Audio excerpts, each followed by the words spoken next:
At 37 years old, Sorsogon Congressman Francis Joseph Guevara Escudero is one of the youngest members of the House of Representatives.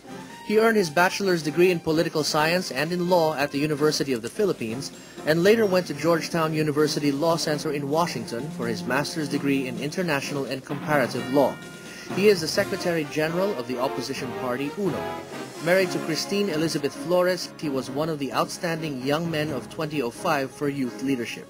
Francis Cheese Escudero. Bata pa lang ako, mahilig na akong mangarap, at sa pagdaan ng panahon nakita ko ang halaga nito. Sa pangarap, ang buhangin ay nagiging bahay, ang tanim ay nagiging gamot, at ang kahoy ay nagiging upuan sa eskwelahan. Sa pangarap ninyo nagsisimula ang pagbabago. Para sa bagong pagbabago, palakpakan po natin ang pagdating ng susunod na Pangulo ng Republika ng Pilipinas, Cheese Escudero! Nais ko pong kapatid na ako po'y nagpaalam na at nag-resign na bilang miyembro ng Nationalist People's Coalition o NPC. Hinihingal ka lang, may oras pang natitira, kahit parang ang layo pa habol.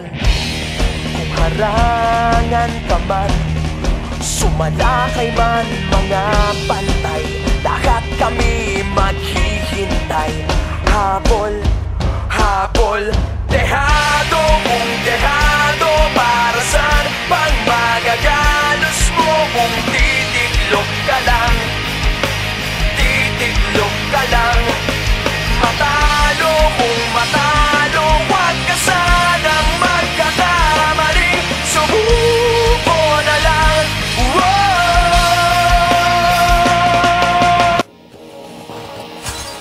Yung batikos ba na daldal ka lang ng daldal, wala ka namang ginawa? Kesa naman, wala ka nang ginawa, hindi ka pa nagsasalita.